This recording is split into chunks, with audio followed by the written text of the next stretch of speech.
So after my video on cool things you can do on WhatsApp, I got tons and tons of requests to do something similar for Facebook. So after many hours of scouring and testing, I'm happy to bring you my favorite tricks for Facebook. Let's get right into it.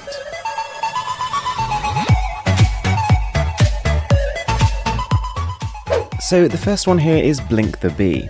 This is essentially a bot that you can message on Facebook and it will automatically keep track of certain things you want to remember. So anytime something important pops into your head, for example, I want to remember to pick up my passport on the way to the airport, simply send a message to Blink. And then at some point in time that you've agreed with the bot, it'll send you a Facebook message containing the information you told it to save. And because you're receiving this notification in the form of a Facebook message, there's always something about it that just catches you off guard a bit. It demands attention in a way that a standard notification app might not. So then we've got Selfeed. This is something you can download on your smartphone and is a way to send real-life emojis. After taking a whole series of selfies to express the different moods you want to save, you can then automize the process. So if you ever wanted to send somebody a little bit more of a personalized thumbs up or a little bit more of a personalized sad face, then this just makes the process a bit more efficient. You could argue that kind of takes the whole point of the personal touch away, but then at the same time, from my experience, people are rather surprised in a good way by this. Did you know that hidden within the Facebook Messenger application for your smartphone, there is a little football game you can play?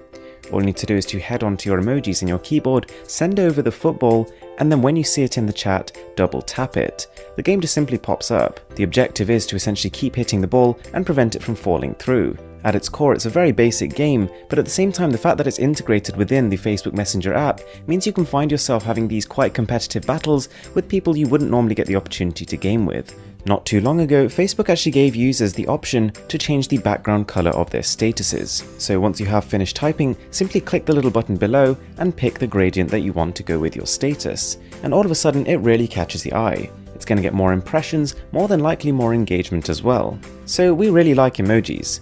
But did you know that both in the mobile application and the online webpage, there is a very quick code to type to be able to instantly recall a lot of the more popular emojis? I'll link a few of the interesting ones in the description below. So if you have an Android phone, using the Simple Pro application is a way to have access to Facebook, but at the same time saving battery, data, as well as storage. It is an extremely light application that recreates the entire functionality of Facebook, as well as integrating the messaging function, so you don't need to have a separate application for that. It integrates some pretty slick animations and still gives you access to all these standard settings and controls that you would have on the mobile app. The only downside here is that it's probably only about 80% as fast as the native application, but considering the amount it's saving you in terms of battery, data and storage, for the most part it's definitely worth it. Then we've got something for the nosier ones among us. By typing in photos liked by, you could go on photos liked by me and see all of the past photos you've liked. But the more important spin-off effect of this is you can see photos liked by other people. So for example, someone you're trying to stalk, this gives you a much better idea of their activity feed than simply visiting their profile.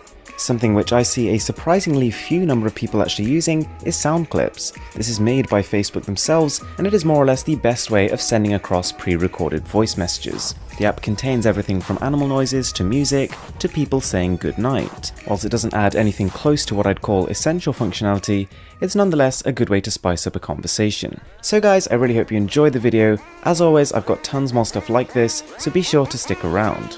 With that being said, I'm Mr. Who's the Boss, and I'm signing out.